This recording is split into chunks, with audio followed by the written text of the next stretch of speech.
Jangan lupa like, comment, and subscribe channel YouTube TVRI Bengkulu dan nyalakan lonceng notifikasinya.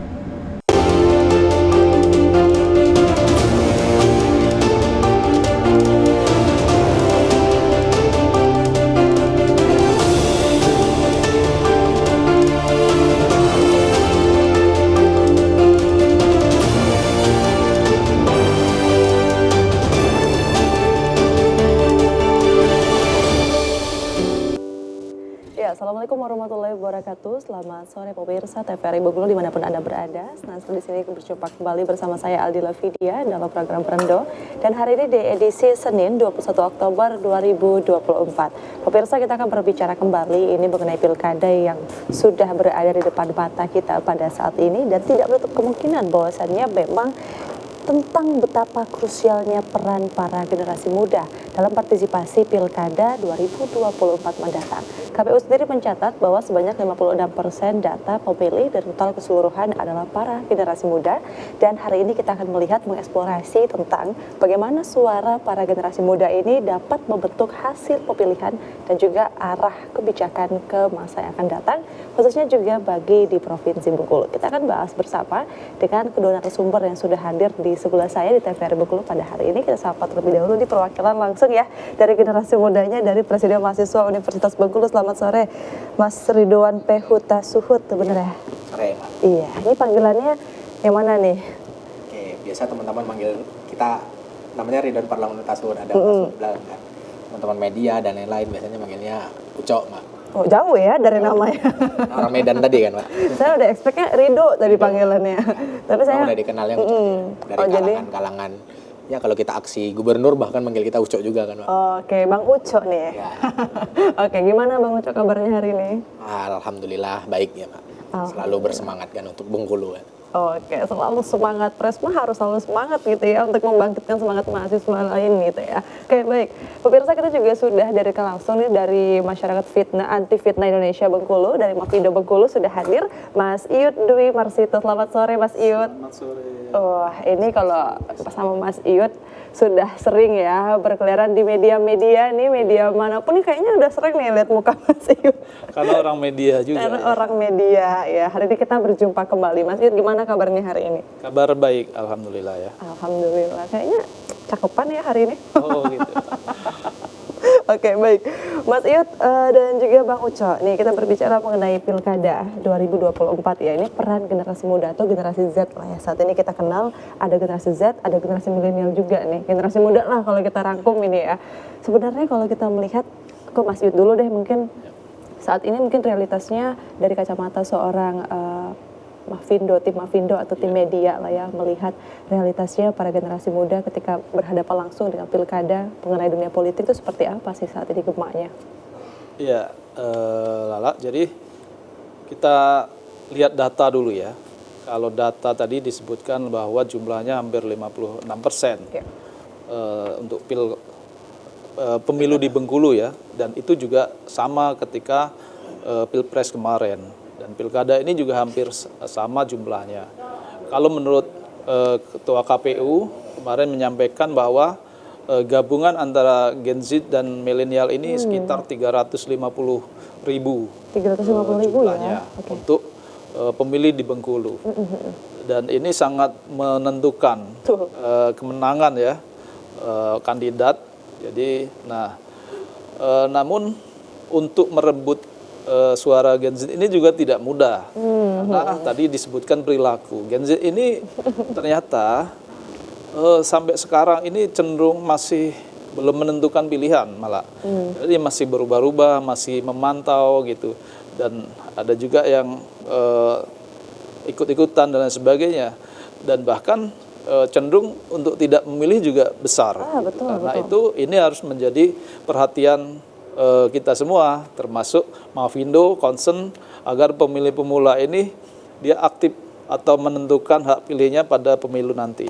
Iya, jadi memang concernnya saat ini melihat kalau kita ngomongin soal generasi muda memang susah gampang gitu ya. Dia kalau misalnya ngomongin soal media dia tertarik, tapi ada kalanya ketika dia melihat sesuatu yang membuat dia tidak tertarik, ini benar-benar lari gitu ya, dari mencabut diri, menarik diri dari dunia politik gitu. Kayak kita langsung nih bertanya ke generasi mudanya langsung. Ini bukan berarti Mas Yud nggak muda ya maksudnya. Oke, Bang Uco ini gimana Bang Uco? Mungkin generasi muda perwakilan mahasiswa lah saat ini tuh kalau melihat dari media sosial atau yang berkembang lah dunia politik saat ini itu sebenarnya apa sih yang para pemuda ini inginkan untuk politik? Oke, sebenarnya kalau berbicara tentang pilkada dan Gen Z ya, Mbak.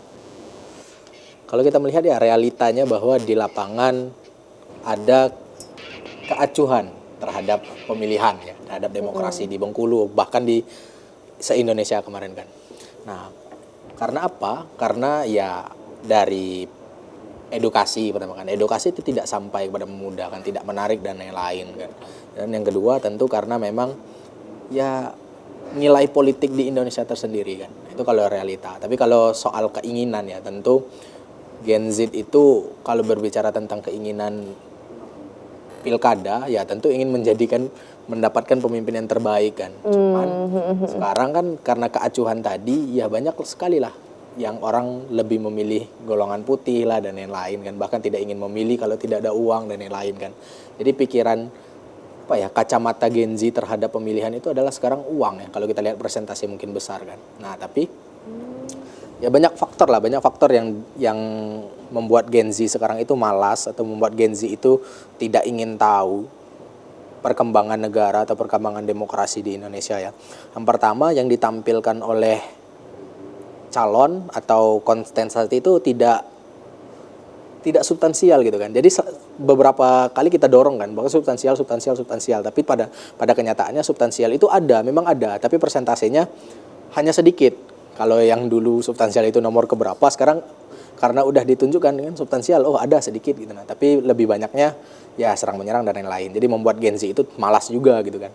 Dan ada faktornya juga kan, faktor edukasi tadi kan. Nah, saya pikir faktor edukasi dari KPU Bawaslu sebenarnya itu sudah cukup bagus dan lain-lain. Cuman ada beberapa hal yang tidak tepat sasaran saja gitu kan, Tidak pernah tuh sosialisasinya itu turun ke lapangan dan lain-lain kan, melihat Gen Z itu seperti apa dan lain-lain. Jadi sosialisasinya kalau kita lihat track record di media dan lain-lain, apa yang dilakukan sama KPU ya belum tentu ditonton sama masyarakat luas kan. Jadi yang diundang saja gitu kan, melihat gitu kan.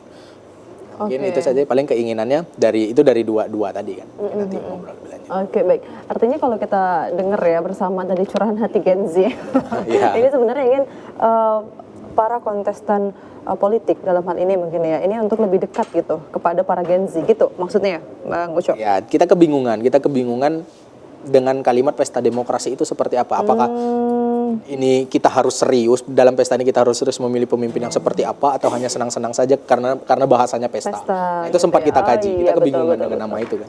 Iya, pesta demokrasi ya saat ini kan, itu kan kalau gambaran secara katanya itu berarti sesuatu yang meriah gitu ya. Hura-hura. Mas Iyut ya, mungkin kalau kita berbicara mengenai pesta demokrasi sebagai orang yang sudah cukup lama di dunia media gitu ya, mendalami dunia politik juga, seperti apa sih pesta demokrasi yang sebenarnya yang pasnya gitu untuk para generasi muda? Dan pesta demokrasi inilah yang memang sebenarnya ini harus disampaikan ke pemilih pemula tadi. Sebenarnya apa gitu ya? Bahwa ini adalah ajang untuk memilih pemimpin. Nah, tapi ini kan harus menyampaikannya ini tidak bisa kaku, karena kecenderungan anak muda sekarang itu lebih banyak sesuatu pendekatan yang berbeda. Misalkan dengan konten-konten tapi dia tidak ingin kontennya yang serius, tapi lebih ikutin tren gitu ya. Ya gitu. Dan memang kecenderungannya anak muda itu sekarang acuh tadi, tapi sebenarnya memantau gitu. Nah, ketika dia tertarik, maka dia akan memilih gitu.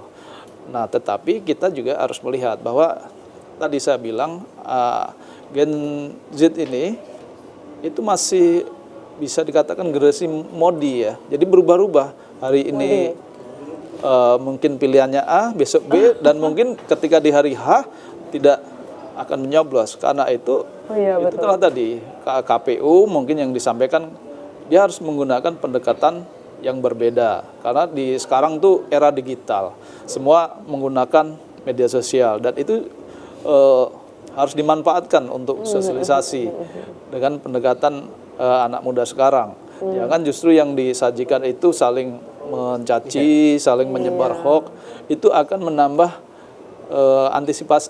antipati ya. Mereka akan Gen Z akan menilai ini apa sih gitu ya. gitu, sehingga mereka malah nanti golput gitu. Nah, jadi menurut saya pendekatan inilah yang harus menyesuaikan kepada Gen Z ini agar mereka menentukan ikut memilih gitu, sehingga pesta demokrasi ini mereka juga benar-benar merasakan ini ternyata pesta demokrasi ini penting untuk menentukan keberlanjutan kepemimpinan baik daerah atau nasional itu ke depan lebih bagus seperti itu. Ya, artinya ini pesta demokrasi ini lebih dikatakan kontribusi ya, kontribusi dari Gen Z ini juga masuk dalam demokrasi gitu. Betul. Dan kita kan perlu menyadarkan pada Gen Z dan milenial ini ya, karena jumlah mereka itu yang signifikan 50-an%, itu bisa menentukan siapa yang menang dan kalah. Betul, lebih dari setengah justru ya. Betul. Nah, kalau seandainya yang ini yang sangat menentukan ini tidak sadar bahwa suara dia sangat penting, ini kan susah juga dimaknai pesta demokrasi ini ya. Nah, seperti itu. Jadi menurut saya ini menjadi pemikiran dan tanggung jawab semua pihak bahwa pendekatan-pendekatan ini partisipasi pemilu nanti harus meningkat seperti itu. Iya, ini kesadaran dan juga partisipasi dari generasi muda yang harus sadar dulu kalau mereka nih punya partisipasi di kedepannya besar nih andilnya ya. Oke, kita tanya mungkin setelah ini ke generasi mudanya langsung ya pemirsa, tapi jangan kemana-mana, kita jeda terlebih dahulu ya Bang Uco, Mas Iut. Pemirsa jangan kemana-mana, tetap bersama kami tentunya di Berendo.